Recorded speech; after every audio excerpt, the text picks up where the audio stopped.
नमस्कार, स्वागत है आपका स्याह सफेद में। आज हम बात करेंगे उपचुनाव यानी कि 2 ऐसे क्रूशियल उपचुनाव, हालाँकि 3 उपचुनाव हुए हैं, लेकिन हम 2 क्रूशियल उपचुनावों के रिज़ल्ट की चर्चा करेंगे।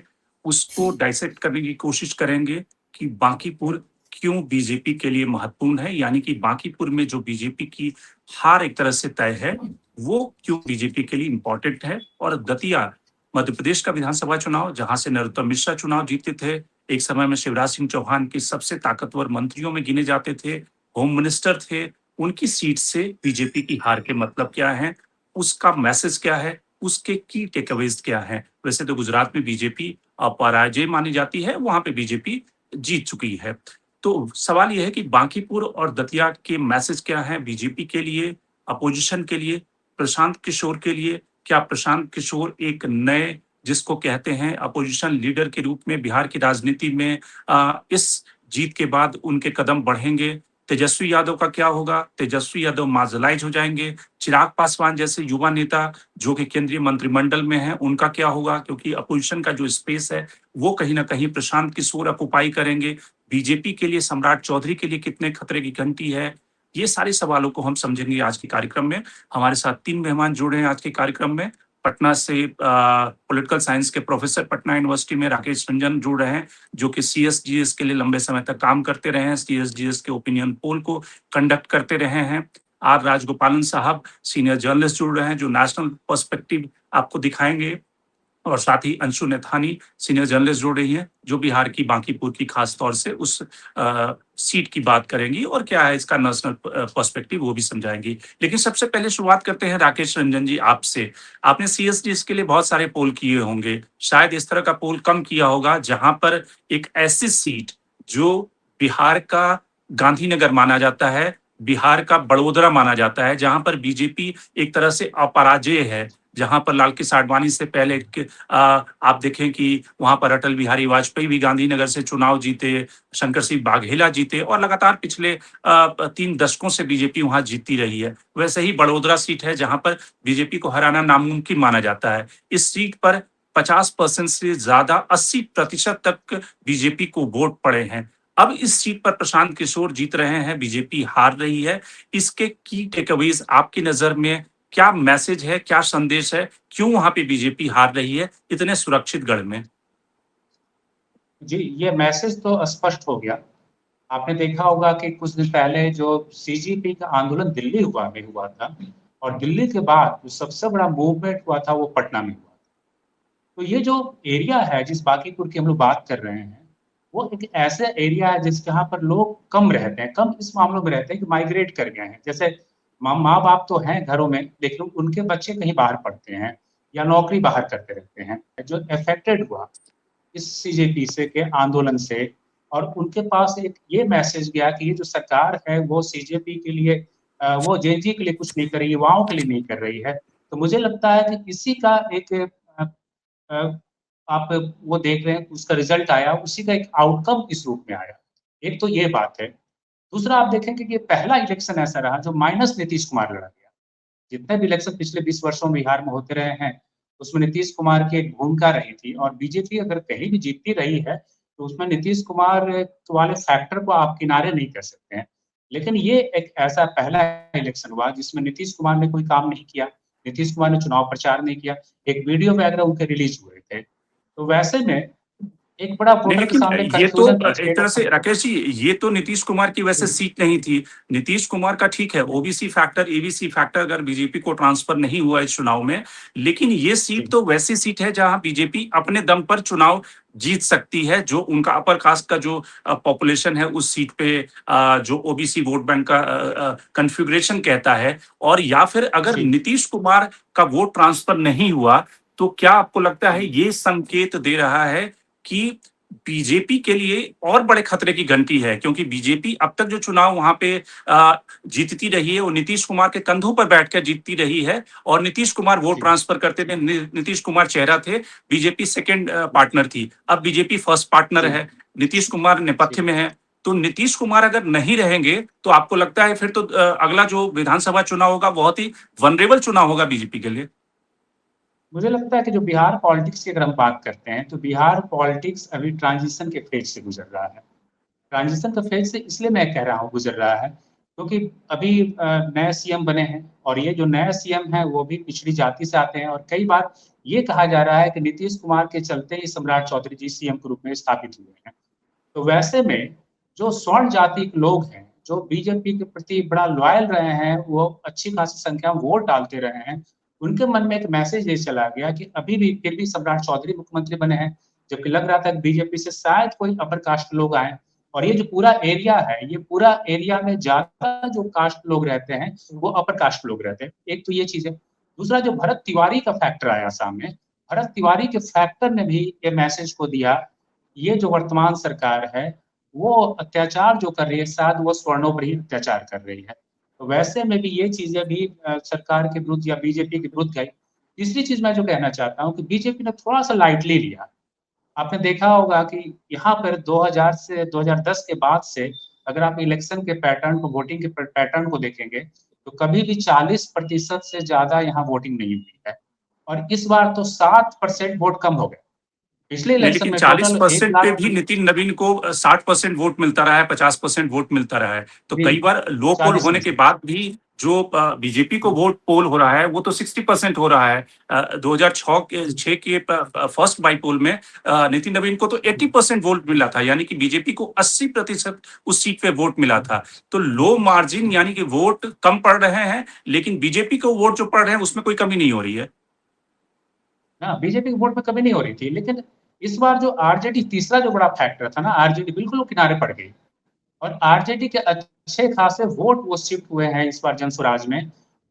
और दूसरा जो स्वर्ण जातियों के वोट है ना, वो भी अच्छे खासे शिफ्ट हो रहे हैं वो जनसुराज की तरफ से। तो इसलिए प्रशांत किशोर ने एक अल्टरनेटिव पॉलिटिक्स की शुरुआत करने के लिए सोची थी और उन्होंने उस दिशा में काम किया। तो पहली बार एक मिडिल क्लास में, जो मिडिल क्लास है वो आमतौर पर बीजेपी का सपोर्टर माना जाता रहा है, एक मिडिल क्लास में एक मैसेज गया कि बिहार की जो पुरानी राजनीति है उससे कुछ अलग राजनीति भी हो सकती है।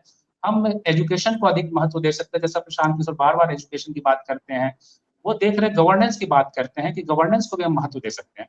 तो बिहार के विकास को आप देखेंगे तो पिछले 20 वर्षों में बिहार में सड़कें बनी, बिजली बनी, यही तक पहुंचा मामला, लेकिन रोजगार के नए अवसर तो सृजित नहीं हो पाए।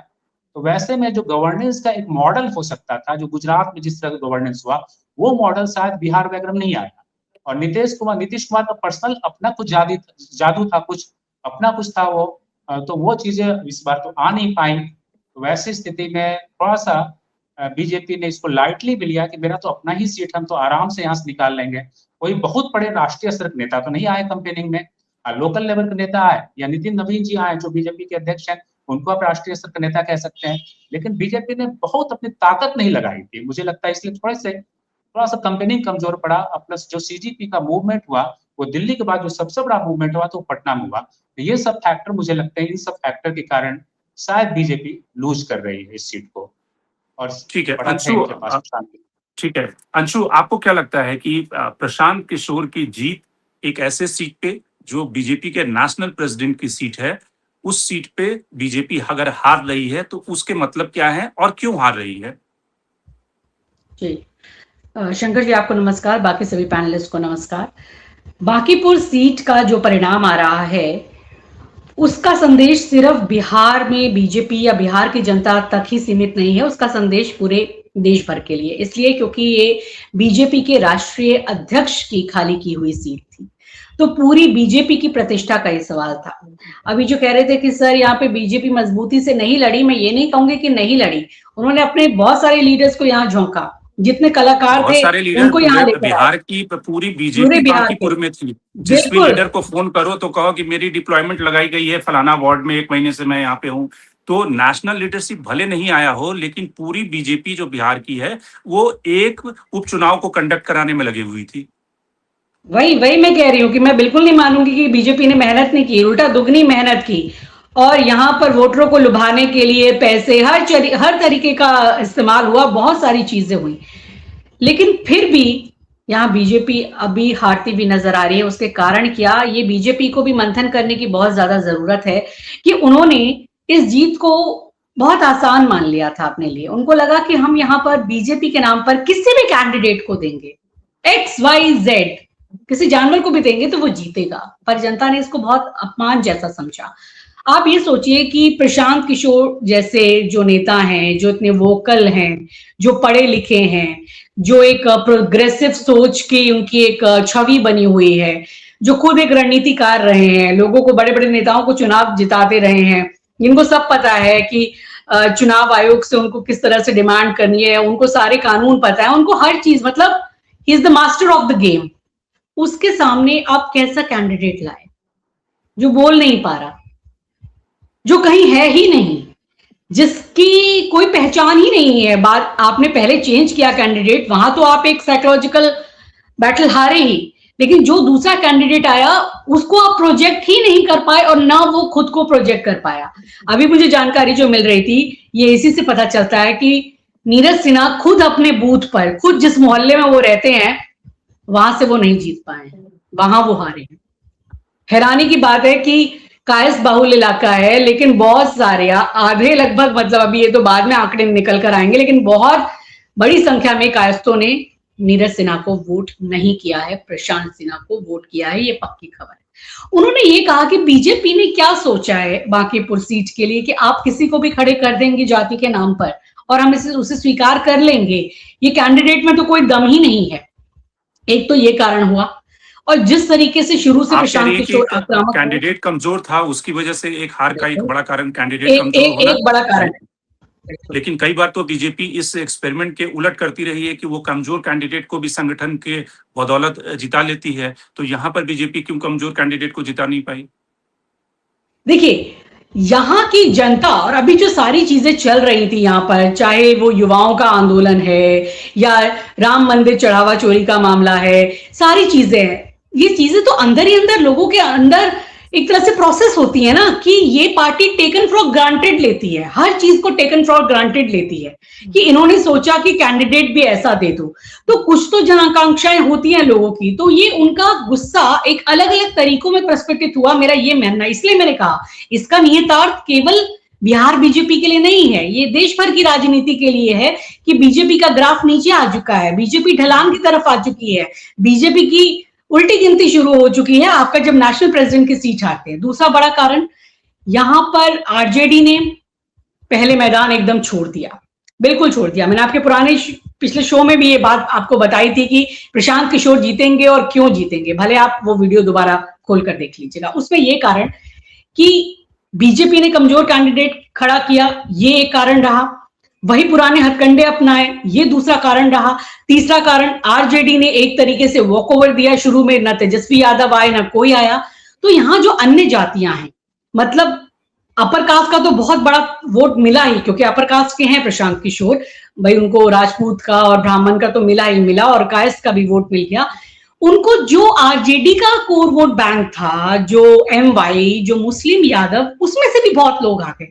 उन्होंने कहा कि हमारा कैंडिडेट लड़ नहीं रहा, तेजस्वी यादव समय पर यहाँ आए नहीं, उनको लगा कि हाँ भाई प्रशांत किशोर को जाना चाहिए विधानसभा, ये एक ऐसा व्यक्ति है।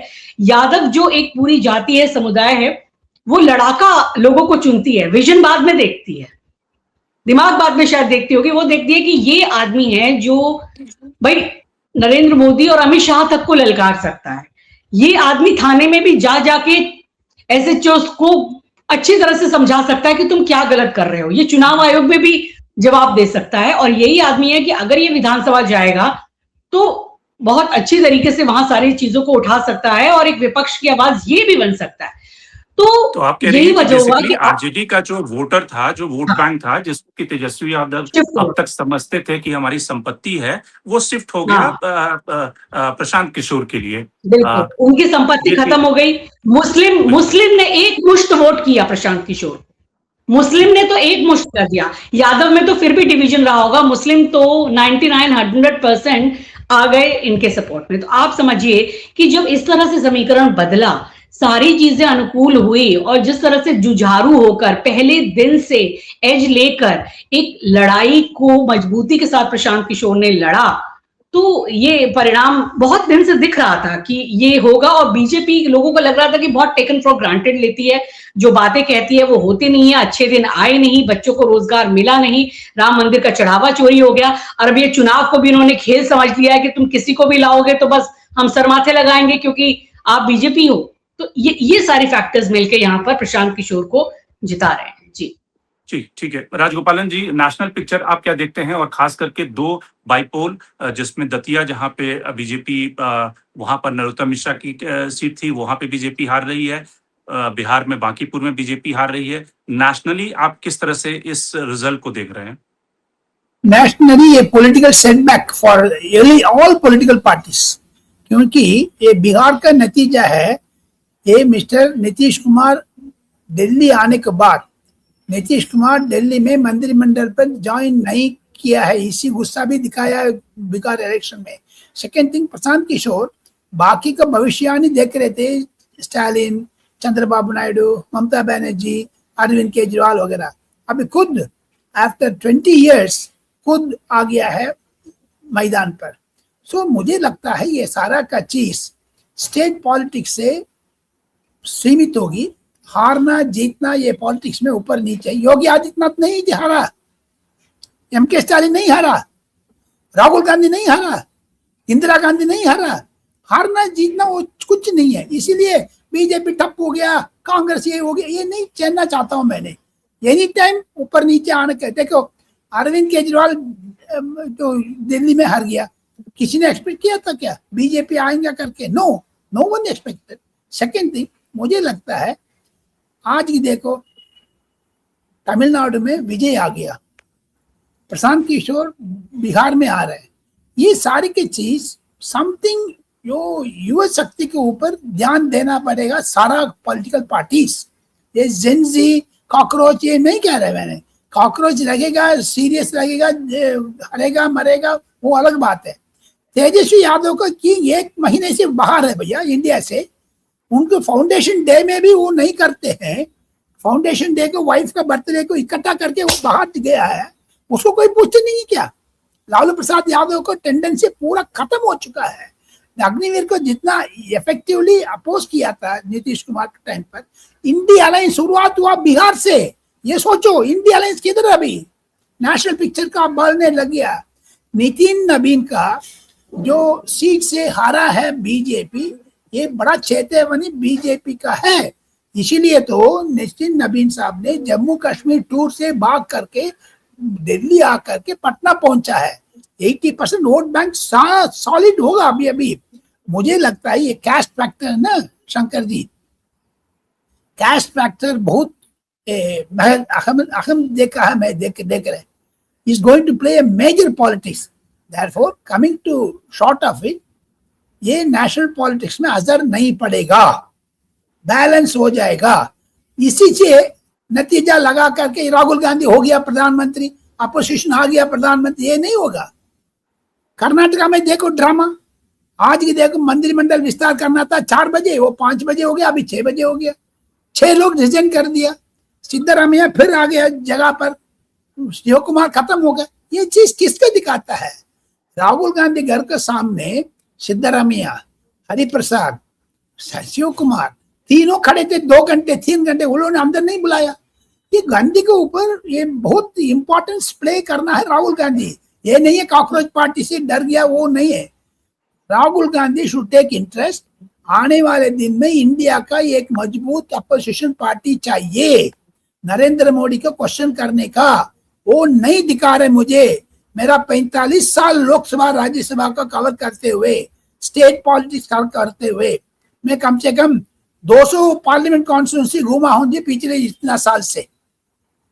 कम से कम सारा पॉलिटिकल पार्टीज को, स्टेट पार्टी और सेंट्रल पार्टी और रेजोल्यूशन स्टडी किया है मैंने। ये देखो पंजाब में क्या हो रहा है, चरणजीत चन्नी का आगे करके पीछे करके। कांग्रेस को अंदर घबराहट है, बीजेपी को अंदर घबराहट है। ये नहीं है कॉकरोच आ गया कर, नो कॉकरोच को नहीं है, ये युवा शक्ति के ऊपर समथिंग क्वेश्चन मार्क है। अभी समझ नहीं आएंगे आपको, ये अपोजिशन का हो रूलिंग पार्टी का हो, 2029 नहीं है 2035-50 में भी मुझे लगता है ये राजनीतिक में काबू में नहीं आएगा। World is changing, India is changing, accordingly हम लोग करना। इसका सोल्यूशन क्या है? सोल्यूशन ये की है, केंद्रीय सरकार में स्थिर सरकार चाहिए। जो राहुल गांधी देने दो, अखिलेश यादव देने दो, ममता बनर्जी देने दो, लेकिन सारा टूट पड़ा है। देखो इंडिया अलायंस में कितना परिवर्तन आया, देखो पिछले अभी इंडिया अलायंस किधर है? इंडिया अलायंस डाउन होने के ऊपर भी शंकर जी कॉकरोच पार्टी आया। विश्वास था इंडियन अलायंस के ऊपर 3 साल से आम जनता का, वो विश्वास खो गया कांग्रेस ने। Where is Congress? South India में कांग्रेस जीत गया कह रहे हैं। कल राहुल गांधी चेन्नई गए थे, विजय से नहीं मिला। इतना घमंड नहीं होना चाहिए। विजय का आदमी लोग अभी कांग्रेस को 2 मिनट से बर्खास्त कर रहे चेन्नई से। सो politics all over India change हो रहे, सब परिवर्तन चाहते हैं। ये किस देश में जा रहे भगवान जाने। इसी का मतलब नहीं है नरेंद्र मोदी कल सुबह गया, कल परसों सुबह राहुल गांधी आया। नो, ये देखो अखिलेश यादव ने आज ही बोल दिया पप्पू यादव को ऊपर हमला हुआ, उसको कंडम कर रहे हैं, लेकिन तिहाड़ चोरी, डोनेशन चोरी के ऊपर डिस्टेंस हो गया पप्पू यादव से, क्योंकि उत्तर प्रदेश पॉलिटिक्स इतना अजीब पॉलिटिक्स है। योगी आदित्यनाथ अपना गोरखपुर सीट हारने के बाद रामकिशन जीता नहीं है क्या? So in short I tell you, it is not going to affect national politics. और राकेश जी, बांकीपुर का जो रिजल्ट है वो कुछ और भी जिसको कहते हैं मैसेज देता है। एक मैसेज ये कहता है कि बांकीपुर वो सीट है जो मिडिल क्लास की सीट है, जहां पे अपर मिडिल क्लास के लोग रहते हैं। यानी कि पटना का जो क्रीम है वो बांकीपुर में रहता है एक तरह से, जो बीजेपी का बैकबोन एक तरह से रहा है, जो मिडिल क्लास बीजेपी को पावर तक, सत्ता तक लेकर आया है। वहां पर जो मिडिल क्लास का अगर फटीग है, मिडिल क्लास का, अपर कास्ट का वोट के बिना प्रशांत किशोर उस सीट को जीत नहीं सकते थे। वो सारा वोट शिफ्ट अगर प्रशांत किशोर के लिए हो रहा है, एक सीट पे भी हम चलिए मान लें, हम उसको जिसको कहते हैं ना सेफोलॉजी में, आप लोग 2 सीट से पूरे स्टेट का भी एक मूड समझ लेते हो। लेकिन अगर एक सीट पर जो बिल्कुल अर्बन सीट है, वहां पर अगर मिडिल क्लास बीजेपी से छिटक रहा है, जो बीजेपी का बैकबोन है, और वही मिडिल क्लास जंतर मंतर पे था, जिसके बच्चे थे उसके माता पिता भी जंतर मंतर पे थे, आपको नहीं लगता कि बीजेपी के लिए चिंतित होने की जरूरत है कि जो मिडिल क्लास उन्हें सत्ता तक पहुंचाया है वो प्रशांत किशोर को वोट कर रहा है, जो ब्राह्मण भूमिहार जिसको कहते हैं कि जनसंघ के जमाने से बीजेपी को वोट कर रहा है, वो प्रशांत किशोर को वोट कर रहा है, वो जंतर मंतर पे पुलिस वाले से भी नहीं डर रहा। तो बीजेपी के लिए चिंता की बात ये है, प्रशांत किशोर का जीतना हारना या नितिन नवीन की सीट पे हारना या ना, वो उतना इंपॉर्टेंट नहीं है जितना मिडिल क्लास का जो रिजेंटमेंट है, जो फटीग है या डिसइल्यूजमेंट है एक तरह से बीजेपी से, वो बड़ा फैक्टर है। नहीं, ये बात जो आप कह रहे हैं ना, उसकी इंटरप्रिटेशन भी की जा रही है कि आखिर पटना में ऐसा क्या हुआ। ये जो प्योरली शहरी क्षेत्र था, और पटना के जितने विधानसभा क्षेत्र हैं, इवन लोकसभा क्षेत्र हैं, उसमें भी अधिकांश बीजेपी ही जीतती रहती है। अभी पाटलिपुत्रा लोकसभा में मीसा भारती ने जीता था, वरना देखेंगे हमेशा लोकसभा की सीट बीजेपी निकालती है, और पटना के जितने विधानसभा क्षेत्र हैं, शहरी क्षेत्र हैं, वो भी बीजेपी के पास चले जाते हैं। लेकिन इसको ना बस हम लोग इस रूप से समझ सकते हैं कि अब आने वाले समय पर हम देखेंगे किस तरह से वो बिखराव हो रहा है अपर कास्ट के वोट में, या फिर जो मिडिल क्लास के वोट में है वो किस रूप से बिखराव हो रहा है। लेकिन अभी जो मैडम ने कहा ये सही बात थी। कई लोगों से जब हमारी बातचीत होती थी कि आप इस बार किसके साथ जा रहे हैं, प्रशांत किशोर के साथ जा रहे हैं या बीजेपी के साथ जा रहे हैं, तो वो कहते थे कि नहीं, इस बार हम ना प्रशांत किशोर के साथ जाएंगे। क्यों आप प्रशांत किशोर के साथ जा रहे हैं? तो प्रशांत किशोर के साथ इसलिए हम जाना चाहते हैं कि इन्होंने एक बहुत ही साधारण व्यक्ति को टिकट दी है, जो प्रशांत किशोर के मुकाबले कहीं भी खड़ा नहीं हो पा रहा है, कहीं टिक नहीं पा रहा है। लेकिन मैं इसका ना इम्पैक्ट दूसरे रूप में देख रहा हूँ। मैं इस रूप में देख रहा हूँ कि प्रशांत किशोर की बार्गेनिंग कैपेसिटी अब ज्यादा बढ़ेगी। अभी तक नहीं, विपक्ष भी उस पार्ट पे प्रशांत आएंगे, किशोर उस पार्ट को, पे हम आएंगे कि जी, प्रशांत किशोर का की ट्रेजेक्टरी यहाँ पे कहाँ से जाएगी। लेकिन आप एक एग्जांपल के तौर पे आप इसको समझिए कि अगर प्रशांत किशोर के सामने रामकृपाल यादव को खड़ा कर दिया जाता, या फिर बिहार सरकार का कोई भी मंत्री मंगल पांडे को खड़ा कर दिया जाता, अशोक चौधरी को खड़ा कर दिया जाता, इवन नितिन नवीन को ही खड़ा कर दिया जाता, तो आपको लगता है कि नतीजे कुछ और होते या नतीजा यही होता? नहीं, दरअसल है कि प्रशांत किशोर एक हैवीवेट हैं, पहले से हैवीवेट थे। अगर हम सोच रहे हैं बिल्कुल वो राजनीतिक नए खिलाड़ी हैं, तो ऐसी बात नहीं है। 2014 से ही वो स्ट्रैटेजी डेवलप कर रहे हैं, और कई बार हम लोग कहते थे कि प्रशांत किशोर एक अच्छे कोच हैं। कोई अच्छा कोच और अच्छा प्लेयर भी हो या एक अच्छा फिल्म का डायरेक्टर अच्छा हीरो का भी रोल कर सके, वो मुश्किल है। लेकिन प्रशांत किशोर ने अपनी स्ट्रैटेजी को चेंज किया। उसने देखा कि कहाँ-कहाँ असंतोष है। तो बिहार में जो जातिवादी मॉडल चल रहा था, बहुत पहले से चला आ रहा था। जो फ्री बीज बाँटे जा रहे हैं, वो भी लगभग अच्छे खासे दिनों से बाँटे चले जा रहे थे। लेकिन जो बच्चे हैं, जो युवा हैं, उनके लिए कुछ नया नहीं था इस मॉडल में। बीजेपी ने जो पिछले 12-13 वर्षों से शासन कर रखा है, या नीतीश जी ने भी जो शासन किया था, तो उसमें रोजगार के नए अवसर सृजित नहीं हो पा रहे थे। अभी कहते हैं कि विकास हुआ है, ये तो विकास के रास्ते हैं, जैसे आपने बिजली दे दिया, आपने सड़कें बना दिए, तो विकास नहीं था।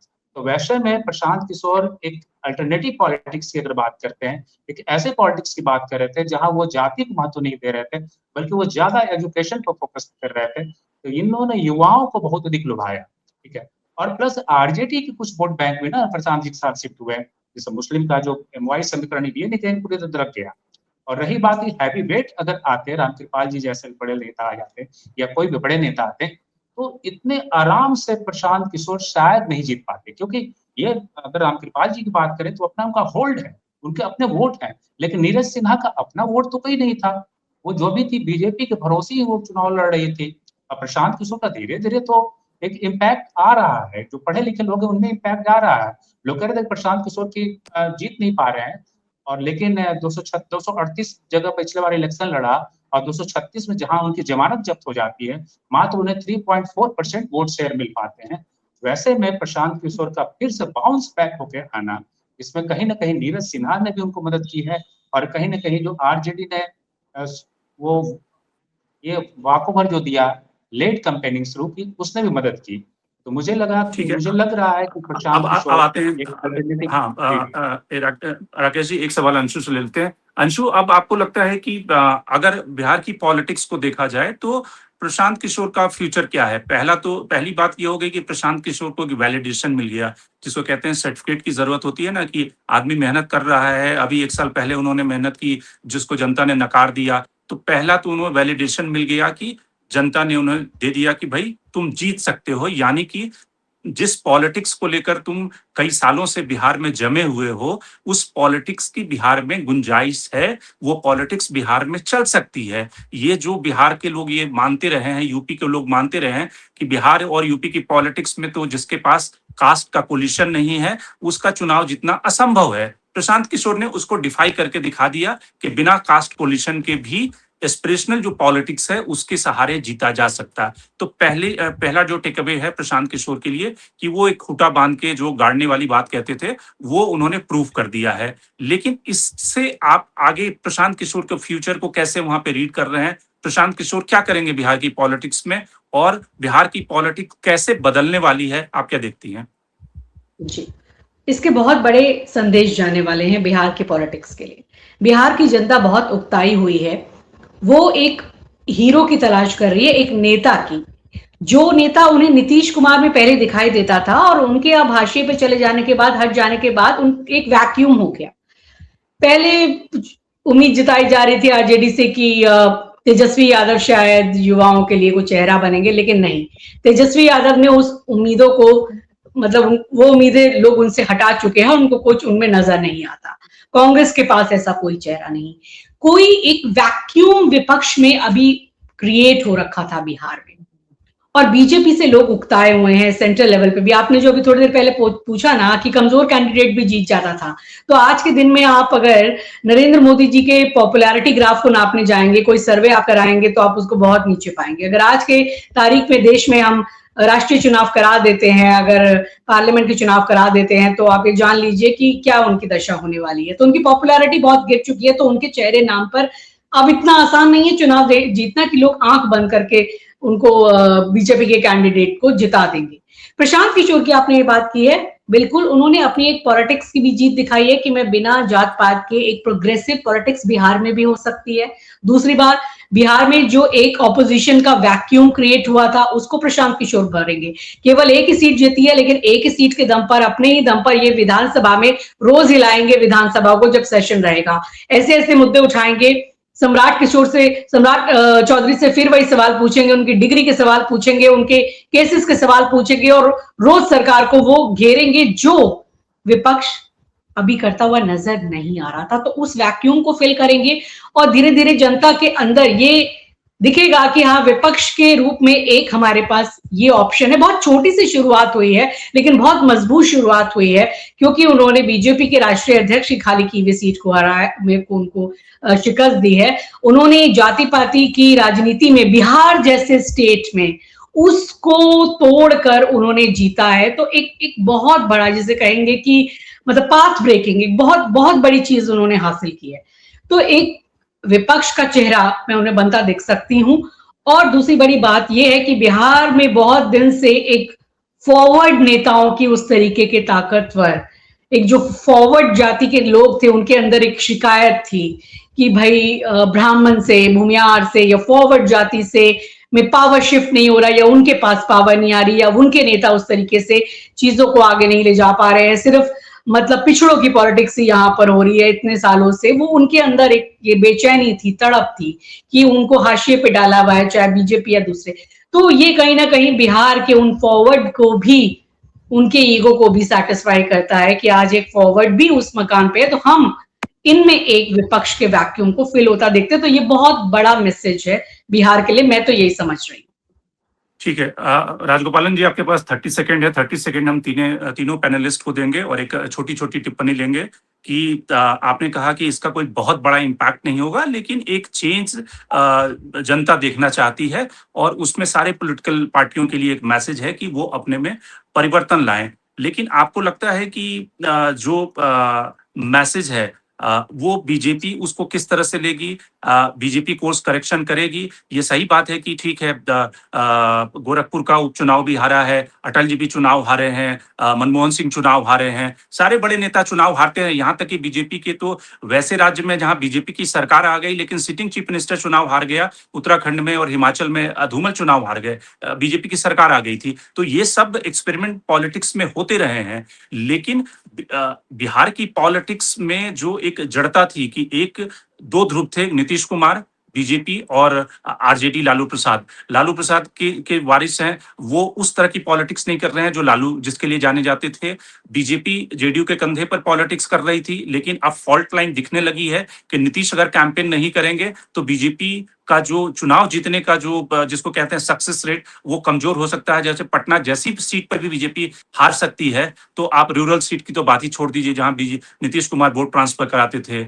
दतिया में चुनाव बीजेपी हार रही है, जो मध्य प्रदेश बीजेपी का वैसा गढ़ रहा है जहां पे 50 साल से बीजेपी मजबूत रही है, कैलाश जोशी और प्यारेलाल खंडेलवाल के जमाने से, कुशाभाऊ ठाकरे के जमाने से। आपको क्या लगता है कि बीजेपी इससे क्या कोर्स करेक्शन करेगी? कोर्स करेक्शन जरूर करेगी। अभी आने वाले दिन में एक्सपेंशन ऑफ यूनियन कैबिनेट हो रहा, प्लस परिवर्तन आना चाहिए। आपने तो मध्य प्रदेश का जिक्र किया, कल रात को मध्य प्रदेश का जो सीनियर कांग्रेस लीडर का हटा दिया, क्यों? ये भी वो तो जीत रहे, इसीलिए हटाया क्या? नहीं, मुझे लगता है अभी 2 महीने के पहले चुनाव हुआ था, उसमें ममता बनर्जी, पिनाराई विजयन, इवन एमके स्टालिन तीनों हार गया था। इसका मतलब वो पार्टी खत्म हो गया? No, I don't think so. लेकिन कोर्स करेक्शन जरूर नरेंद्र मोदी करेगा। जो भी क्राइसिस है उसको अपॉर्चुनिटी में मिलने के लिए ताकत बीजेपी को है, हिंदुत्व प्लेटफॉर्म में करेगा। प्लस नेगेटिविटी वो तो इंडिया में आ गया, उसको पॉजिटिविटी करने में नरेंद्र मोदी के क्षण नहीं लगते। सेकंड थिंग, अपोजिशन रूप में देखो, अपोजिशन इकट्ठा होना चाहिए।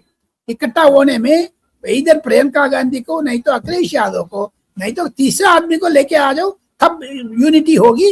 राहुल गांधी के गंदे में चलोगे, 2029 मोदी के पास जाएगा।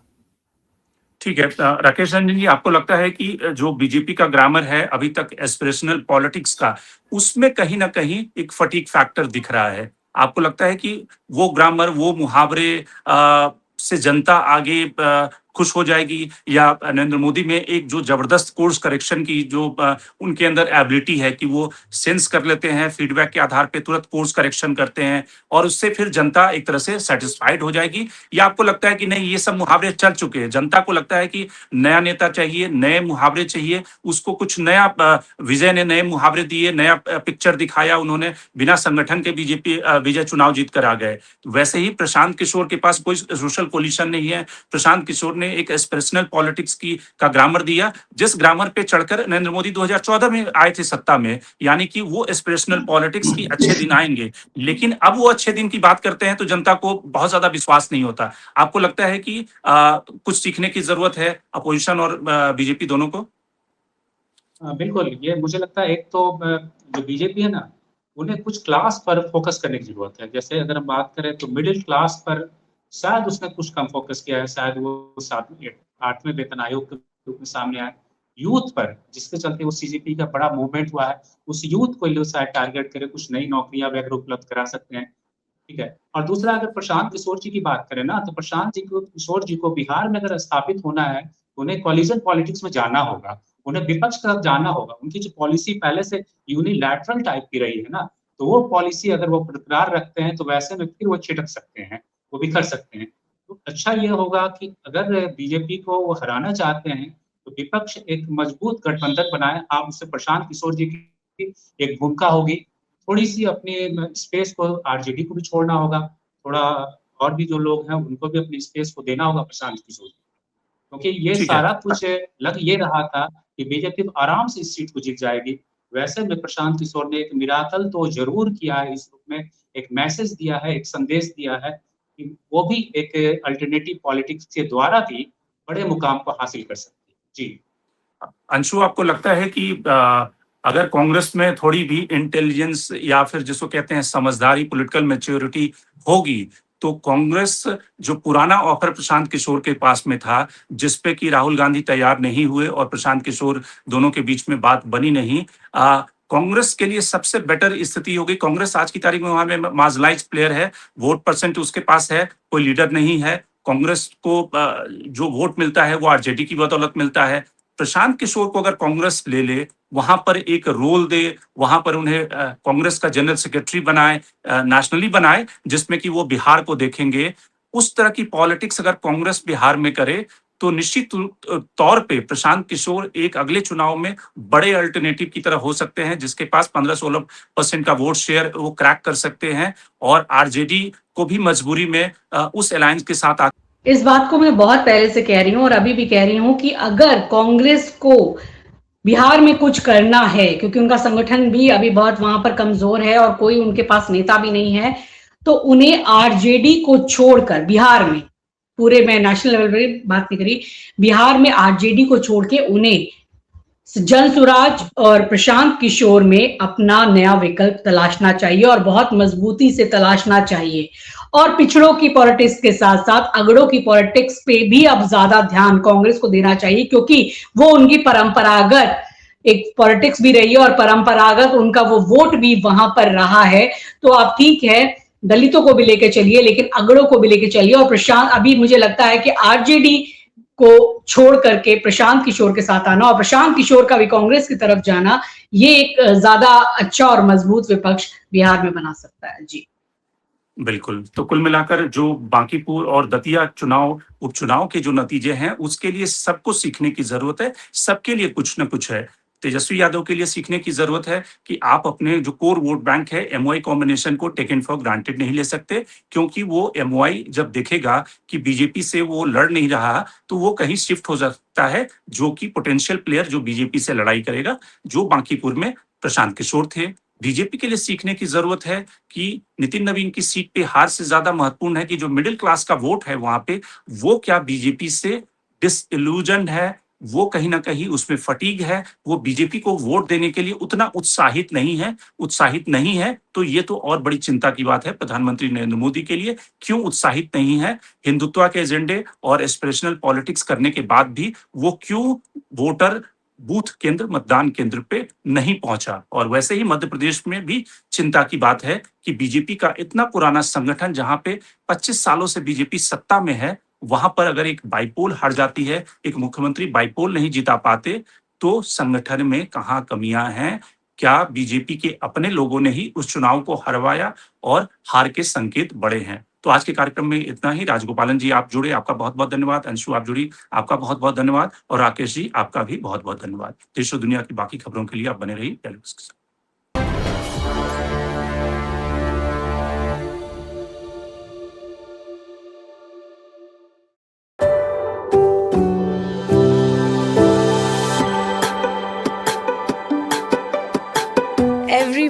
has a journey, and every author has an untold story.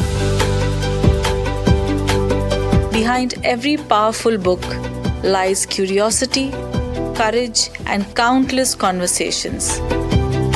Discover them all on Books and Banter, a Dialogus Digital original series.